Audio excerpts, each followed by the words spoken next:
Much as I thought I could plan a podcast, that is not going to happen. I do not have the mindset to sit here.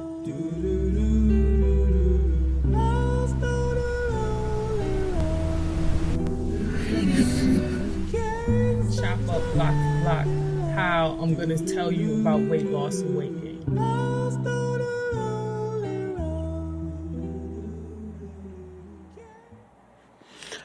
Today, on this December, I believe today's the 15th. No, today's the 14th. It'll be the 15th in about a half hour. But yeah, on this December 14th, 11:30 p.m., we're going to talk about frugality and property management and the spiritual and the human part.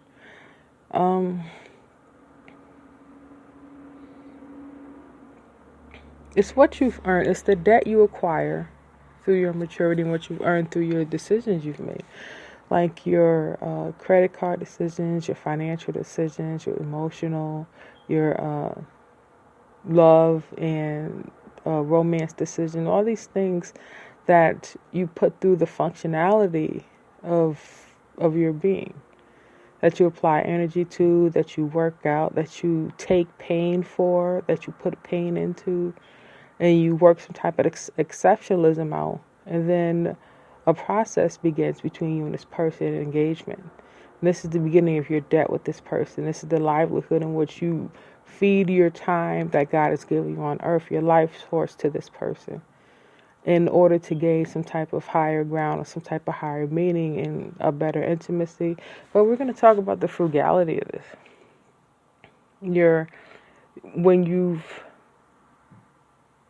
dug, I guess, too far into that romantic financial sector or that romantic pocket, you realize you're down to lint, and you still want to participate in love, but you've been so extravagant, so careless, so free giving that you actually can't afford to spend. Literally, like, one more penny out of context will break you, will lead to your romantic ruin, so to speak. How do you practice frugality? Where does frugality come from? For me, my frugality first started with celibacy. Now, this led to my social ruin or a decline in face value, but that was not a factor for me at that moment. It wasn't as important to me as it is now, but not as important as celibacy is within. Celibacy is the only thing that's holding up that fractal face. There would be no spine without it. So in that, I say this is where the celibacy starts. There's certain things you have to give up in order for something to work. You have to let go of the 7 and 8 things the 7 or 8 bags in your hand of romantic baggage, just so you can concentrate on the one bag that you need to carry. The one debt you've accumulated in all these purchases is what? Bad sexual decisions. How do you fix bad sexual decisions? Well, you let go of all the semi-bags of sexual maturity you think you've gained. You gotta let go of all of those. And then you have to have a payment plan for the sexual debt you've encountered. You can either make it deeper and tie it to something if you have the strength, the intelligence, the endurance, and the firepower, because it is a war. It is not a negotiation. There are some people you will have to defeat, conquer, put under you, and then there's some people you have to put over you, and then at the same time you have to make this will turn around you like clockwork. To do something like that, you have to have firepower. You have to have the ability to punk certain energy, and at the same time have the ability to empower other energies. And then in the sharing, each will balance out. Each will get an equal amount of said, stronghold and Armstrong at the same time. But I digress. I didn't choose that route. I chose celibacy. This is the personal choice. In my last podcast, I talked about when you forego your right to enter the divisive world and you pull back into a monk existence where you seemingly take hold of your responsibility on your soul plate. You become a mirror for those to fix their flaws through. This is what celibacy does. I sit in a certain position, or because of the injury in my hip, I have to lay in a certain position, and then I center myself in my soul plate, and that's your vaginal floor. I call it the soul plate. You sit there in that area, and you're carrying the baggage and the weight of who you are. You're just suffering it. But anyway, pushing forward, you have what is called celibacy is the ultimate payback plan, or at least it's a financial stability in which a payment plan can be established, not as readily as the first option, the divisive one, which probably would have been more money up front. This one is a lot slower, a lot more bankruptive in certain departments and consolidations, but it's a tree that supports or helps to support the weaker tree next to it. This celibacy starts at first, okay, you have a spirit in you that's quite vicious. It's loose, it's rampant, it's naive, it's immature, it's dumb, and it's ignorant. And it's making all kinds of decisions through you because the spark of the energy in it is so juicy. It's so in the now, so prevalent. And so in that youngness that men kind of yearn for, that you give into it, because that's the energy up front. So you feel like, okay, I'm turning myself up, I'm becoming a hoe. But a lot of women were hoes, and then they change their lives. This is your thinking at first. You think you can turn the switch on and off. That's not always true. It's not always true. The option is not always there when thoughts are running through you at speeds that you can't decipher on the moment. It's just really muscle and energy over thought processes. You got to get in a place. You got to stand still in it, no matter how it feels, no matter what it does to you, no matter how it socially destroys you. If you're known as a party girl and the guys can come in and get the free fills, this is the environment you create around yourself. And every time you stand in your celibacy, you say no, a part of that mirror cracks.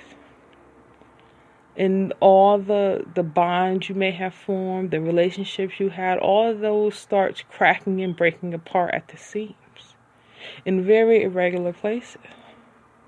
This is the breaking down, the ruining of this type of financial leverage in your romantic life. This is where the frugality is, because you can no longer borrow on that social activity. You can no longer look to that for sustenance, for lifeness. It's not there to. Further and further and further, and harder, and the more and more you stand in that guard. Every single day you say no to the urge. Every single day you tell it to sit down, to behave, to get lost. You think you want to play with me, and you scrimmage it, and then you leave it there. You're like, I'm glad I worked you out, but I'm really not. I really don't need you at this point. Every time you hit the mic drop, you bring it up to its ecstasy, then you hit the mic drop. Every single time you bring it up and you deny it, you gain more and more of that power back. You pull more and more of that behavior away from the destruction and into more of a frugal, responsible existence. You do this every day, and you keep doing it. And even when you think you've beat it, you keep doing it. It's like when a doctor tells you, take all your medicine. Even if you feel good after taking about 80% of it, take the last 20%. That's the overkill. Just take the entire thing. Don't stop because you think so. Do it because I told you to. You do it. You get into you do it. Sometimes you get so good at it, you get into a safety zone. You get to a place where you almost feels like you can play games with it. You can test it. You can feed into it and then leave it alone. You start leaving the lion cage unlocked and going to bed at night. And then you get to a place where you leave the door open. And the thing can come in your room if it wants. You're that secure. You're Daniel in the lion's den, like it says in the Bible. You just walk in there, and these are the sexual prowess lines. And you are here in your 20-year celibacy, and you are just exuding sexual frustration, sexual neglect. It's just pulsating from your very aura. And you walk into this room of ravenous lions who are used to getting the tenderloins, the filet mignons at their begging whim. And they haven't eaten in about 2 or 3 days, so they're pretty hungry. I say 2 or 3 weeks in this case, so they're pretty hungry. They've been celibate for about a month, and they can't take it. You are beyond that point where your body has been broken by it, and now your spirit is feeding off of it. Your spirit is feeding off of the injury. You're in this lion, and for some reason, these lions are, their noses are twitching, their heads are shaking, they're growling, they're reaching for you, but they're backing up. They know it's there, but they don't know what it is. They can feel pulses in it that remind them of the position that they are in now. It reminds them of the hunger they are now, but there's something in it that has been through that and some, and it's that and some they don't want to touch. They go to it, and they push to it, and then there's something else too. Like it went there and beyond. It went to the next place and beyond. And it gets there and it stops itself. You want to be frugal. In the financial world, frugality means you're thinking of the bigger, brighter picture. And in denying the shadow is the things that take up space in your life. It blocks the freeing air from coming in.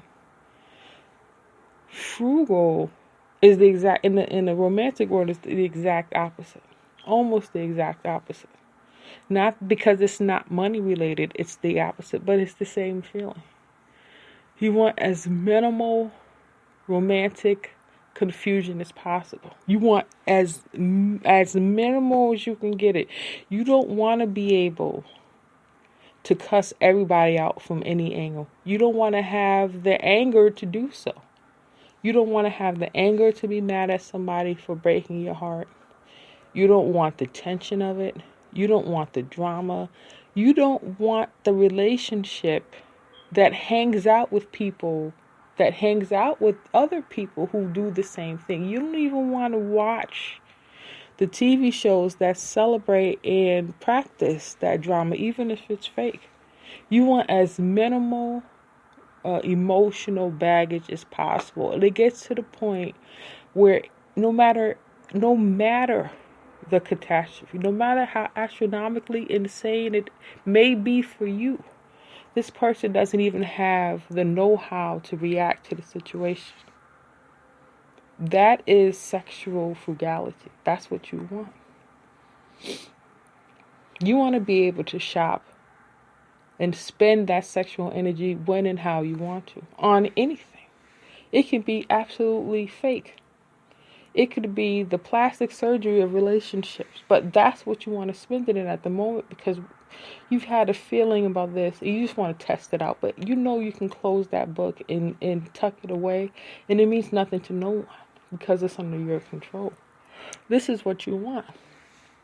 I don't want to have the ability to smell bullshit from 40 or 50 miles away because that requires something of me that's going to have to start from a place where drama is. You pushing these shit. That'll make sense one day. You'll figure it out. You want to be able, you want to be as frugal as possible with your romantic or your emotional feelings. You don't want to have the know-how to get involved with somebody who does not see from your perspective. If any grown man can run around these streets since they was a teenager, preteen, and wanged it out so bad with these women, cross families, they're dealing with women in the same family from the same school. They're running away. They're cross state lines. Some of them are even international with it. They got it all over the place.